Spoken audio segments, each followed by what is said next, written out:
Having recently lost my father, I decided to split the $5 million inheritance between my mother and myself. This resolution came during a poignant moment shortly after my father's funeral. As I was reviewing the inheritance documents, Brian, without any right, casually remarked, "Laura, don't be greedy." His next words shocked me even more. "Finally, I can quit my job. I owe it all to that doddering old man." I was appalled. "Are you referring to my dad?" I asked incredulously, unable to hide my shock.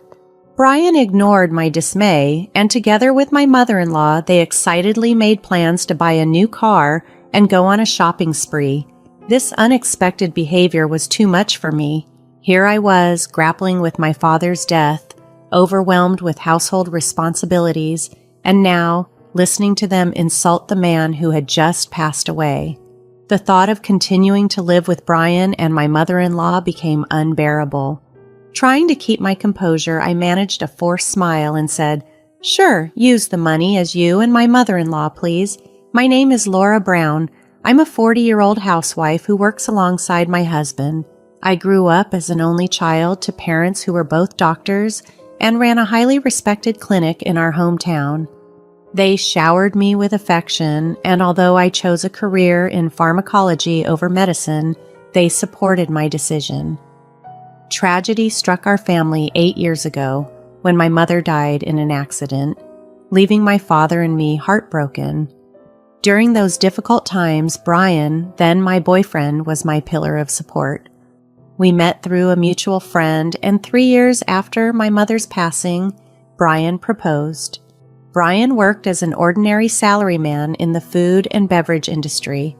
Despite my higher earnings, I believed that love would help us surmount any challenges. My father was thrilled when I announced our engagement. "I have seen how Brian supported you, Laura. Thank you so much. Please continue to take care of her," he said. Brian promised my father, standing tall, "I will make her happy." I felt a surge of happiness standing beside him, convinced of our bright future together. But when we visited Brian's family to announce our engagement, his mother, heavily made up and a divorcee herself, looked me over critically. "Marriage, huh? You're Brian's choice? Isn't she a bit plain for you and older too? Wouldn't a younger woman be more suitable?" Her words were like a cold splash of reality in my dreams. Brian's retort caught me off guard when his mother questioned whether a younger and prettier girl would suit him better. "Mom, Laura works at Gold Pharmaceuticals, and her dad is a doctor who runs his practice," he said, focusing more on the financial aspects of my background than my personal qualities. His mother's demeanor quickly shifted to one of approval. "Oh, Brian, you should have mentioned these important details sooner. That changes everything. I'm happy to approve of the marriage. Nice to meet you, Laura, and thank you." With his mother's approval secured, Brian was elated. Yet, despite the smooth progress towards our marriage, I felt a lingering unease. As we prepared to officially register our marriage, my father, who was not only a doctor but also a property developer, presented us with a generous wedding gift, an apartment in Philadelphia, USA. I shared the exciting news with Brian. "Dad has given us this apartment as a wedding gift. It's our new home. Let's live here happily and peacefully together." Brian's smile radiated happiness, marking the beginning of our married life. However, the reality of married life soon revealed unsettling truths. Brian, who had lived with his parents until our marriage, seemed almost entirely incapable of handling household chores. He couldn't cook, was clueless about operating the washing machine, and showed no interest in learning. His habits were messy. He left garbage scattered around and never bothered to clean up. While I was committed to sharing household responsibilities evenly, Brian's carelessness only increased my frustration. During our first year of marriage, I shouldered all the household duties.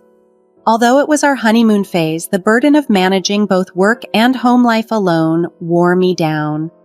By our second year, I reached my breaking point and decided it was time for a serious discussion about sharing household duties. I gathered my courage and expressed my dissatisfaction to Brian, hoping for some understanding or willingness to change. To my dismay, his response lacked both gratitude and reflection. "I'm tired from work too," he said dismissively. "You're much better at chores than I am. It's better if you handle them since I'm not good at it." Dismissed so casually, Brian continued to avoid helping with the chores, leaving me to manage our home almost single-handedly. As our marriage progressed, I found myself increasingly bearing the burden of our household responsibilities, but that wasn't the only challenge I faced. After marrying Brian, I also discovered that his mother had some demanding expectations.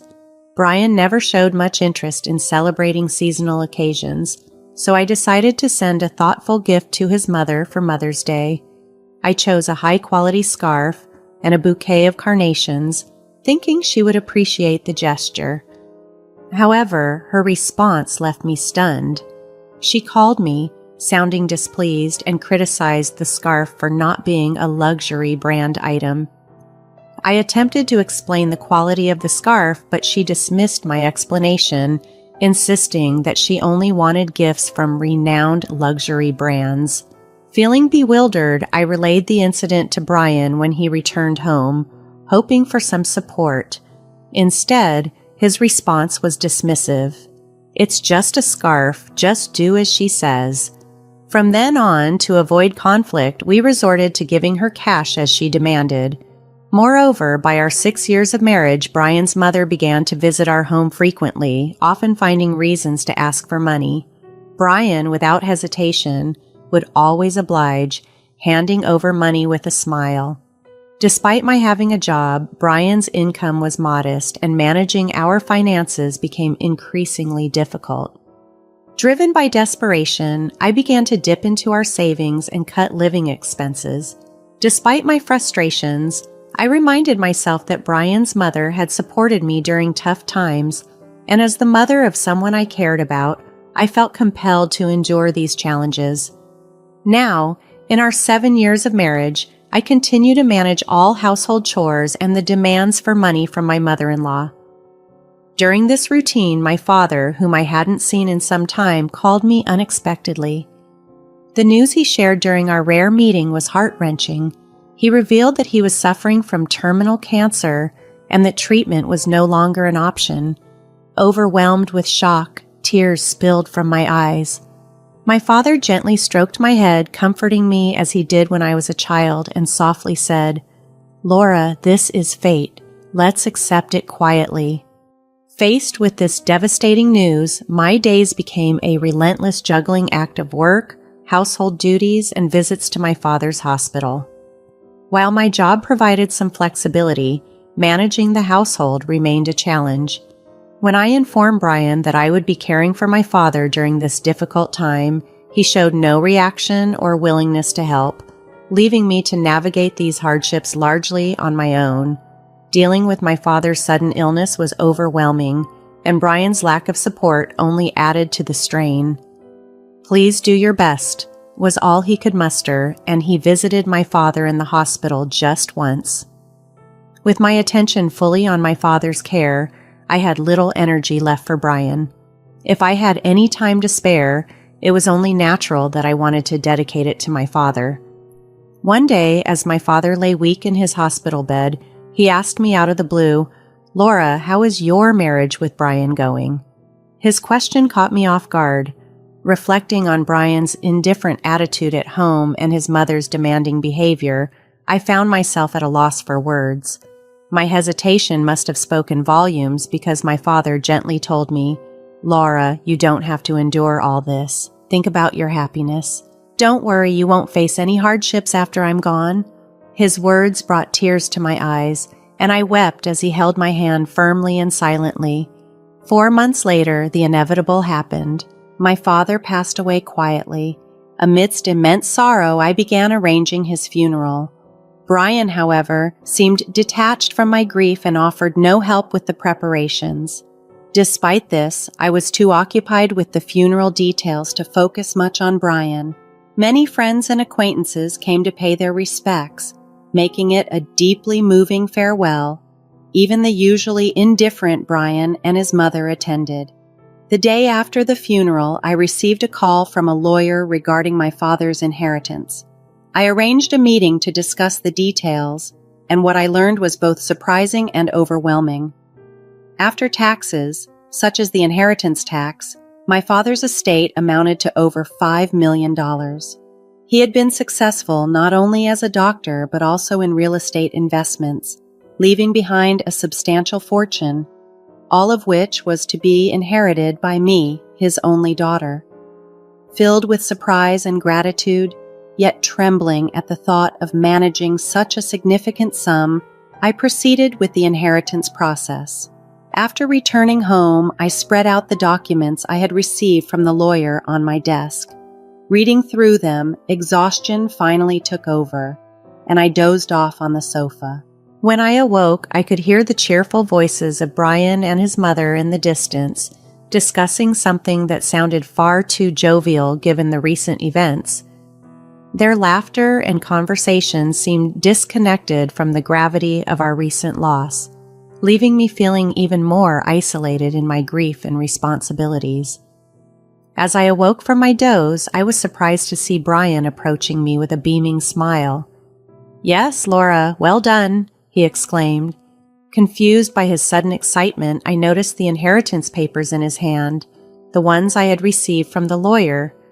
"Wait, don't just read those without asking," I said, shocked and angry that Brian had gone through the documents without permission. However, my mother-in-law, unfazed by my distress, happily chimed in, "Wow, an inheritance of $5 million. Isn't that amazing? Now we can live comfortably for the rest of our lives." I was stunned and couldn't understand why she was so exuberantly laying claim to the inheritance. Brian then turned serious and declared, "About this $5 million, I've decided it will be split between me and my mom." His words felt like a blow, especially since it was right after my father's funeral. Brian had looked through the inheritance documents without my permission and boldly stated, "Laura, don't be too greedy. Oh, now I can finally quit my job. I have to thank that doddering old man." "Doddering old man? Are you talking about my dad?" I blurted out, my voice tinged with disbelief and hurt. "Well, anyway, let's proceed with the inheritance process and get the money into our joint account as soon as possible," Brian continued, ignoring my shock over his blunt and disrespectful remarks. As Brian and my mother-in-law excitedly discussed plans to buy a new car and go shopping, my emotions reached a boiling point. I was burdened with household chores and constantly asked for money, and now they had insulted my deceased father. Holding back my anger, I replied with a forced smile, "Sure, use the money however you and my mother-in-law please." Hearing this, my mother-in-law, seemingly satisfied, said cheerfully, "That's the spirit, Laura. Quick to agree. Now make sure you work hard and earn money. I don't want our savings to decrease, so work hard." I just nodded, pretending to listen to her selfish words. Afterward, Brian and my mother-in-law began living extravagantly as if they had suddenly become millionaires. Brian quickly quit his job, and my mother-in-law practically moved in with us, staying at our house constantly. They would leave in the morning and return laden with luxury brand items from their lavish spending sprees. They even started critiquing high-end restaurants. "The 3-star restaurant we went to today wasn't as great as I expected," they would say, discussing their outings as if they were seasoned celebrities, detached from the reality of our situation. While I was left to manage all the household duties as if I were a live-in maid, Brian seemed under the impression that my father's inheritance would be readily available. He began withdrawing money carelessly from our joint account, and my savings of $140,000 rapidly dwindled. When I confronted them about their excessive spending, Brian just laughed it off. "What are you worried about? Isn't $5 million coming soon? This kind of spending is no big deal." Despite my warnings and protests, Brian completely ignored my concerns. Then, a month later, Brian and my mother-in-law abruptly left for a vacation to Hawaii. I wasn't invited and found myself alone at home. After waving them goodbye, I decided it was time to take a firm stand. About a week later, while I was enjoying a quiet day at home, I was startled by a loud knock on the door. Peering through the intercom monitor, I saw Brian and my mother-in-law standing there, dressed in Hawaiian shirts, looking puzzled. "What do you want?" I asked calmly, yet coldly. Angered by my demeanor, Brian retorted, "What are you talking about? Why won't the door open?" Confidently, I replied through the intercom, "Well, I changed the locks on the door, so of course it won't open." "Why?" "Let's talk this over calmly at the nearby cafe. Please go ahead, I'll join you shortly," I suggested. After a moment of shouting and frustration, they realized their efforts were futile and headed to the cafe. Once I was sure they had left, I followed them. Upon arriving, I found Brian and his mother already there, waiting in a state of fury. "Hey, what's this about? Did you change the locks? Hand over the new keys right now," Brian demanded. "There's no need for me to give you the new keys. You both need to leave that house," I told them calmly. Facing a visibly angry Brian, I pulled out a piece of paper from my bag. It was a divorce petition I had already filled out. "Divorce? You're serious about divorcing me?" Brian was stunned. His mother, equally shocked and bewildered, chimed in, "Laura, why has it come to this?" Their reactions mirrored their disbelief, but I remained resolute, ready to reclaim my life and my independence from their unrelenting selfishness and disrespect. I spoke to Brian and his mother, who were now visibly panicking and flustered. "With the way you've been spending every day, are you sure your finances are okay?" "What money? Of course it's fine," Brian retorted vehemently, almost spitting as he spoke. "Your father's inheritance is coming, right? There should still be over $90,000 in our joint account. Look, I'll show you right now." Saying this, Brian pulled out his smartphone and quickly opened the banking app to check the account. His expression shifted suddenly. "What? What's this? Why is the money gone? It was there just the other day." Hearing Brian's startled reaction, his mother also checked her phone, her face clouded with confusion. I decided it was time to reveal the truth to them while they were still trying to make sense of the situation. "Of course it's gone. I'm divorcing you, so I moved that $90,000 to my account as part of the property division." "What do you mean?" Brian's face twisted in anger for a moment, but then he smirked as if a thought had struck him. "Fine, I'll divorce you then. Transfer the inheritance you got from your dad right away. After all, property acquired during the marriage is split half and half in a divorce, right?" "You might be misunderstanding something," I replied calmly. "Did you not know that the inheritance I received, even though it was during our marriage, doesn't count for property division?" There was a moment of silence as this sunk in. Then Brian and his mother's expressions changed drastically. Perhaps they truly believed they would receive part of my inheritance. I could only sigh in disbelief at their ignorance. "No, that can't be true. That's impossible." His mother's face turned red, a mix of denial and anger flaring up. "Please check for yourself," I said, a hint of mockery in my voice. Brian started frantically searching on his smartphone. "It says here, property inherited by one spouse from a parent is considered separate property. Therefore, it's not subject to division and can't be split between the spouses." "What? Seriously?" His mother, too, looked at the screen in shock. Then Brian approached me, pleading desperately, "Laura, please don't divorce me. I have no savings and no job. How am I supposed to live if you divorce me?"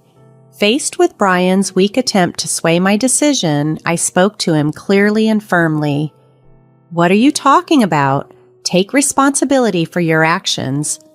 I will never forget how you both treated me. I'm divorcing you, and I'll go to court if necessary," I stated firmly, my resolve unwavering. Brian and his mother, taken aback by my fierce determination, a side of me they had never encountered before, shrunk back in fear, their whispers barely audible. With their spirits clearly dampened, I walked out of the cafe with my head held high. In the weeks that followed, Brian and I underwent the divorce proceedings smoothly. The $90,000 I had prudently moved from our joint account was duly recognized as part of the marital property division. Over time, I succeeded in removing Brian and his overbearing mother from my house. Having frivolously spent the money from our settlement, Brian found himself without a penny to his name. Compounding his woes, he was buried under a mountain of bills from lavish overseas trips and other reckless expenditures he had charged to his credit cards, plunging rapidly into debt. To manage these expenses, Brian and his mother were forced to incur even more debt, and now they reside in a dilapidated apartment, laboring tirelessly every day to climb out of their financial pit. The stark reality of their new, humble lifestyle was a brutal shock compared to their previous extravagance. On my end, I made significant changes to my life. I sold the condo I once shared with Brian and moved into the apartment that had belonged to my father. I continued with my job, and thanks to the inheritance I received from my father, I now enjoy a comfortable financial situation. I live with a deep sense of gratitude for my late father, whose legacy has given me a new lease on life. With this fresh start, I am committed to cherishing my life and looking forward to a future filled with peace. I am determined to protect my happiness and spend my days living tranquilly, savoring the stability and serenity I have worked so hard to secure. My focus now is on enjoying the simple pleasures of life, secure in the knowledge that I have overcome significant challenges and emerged stronger.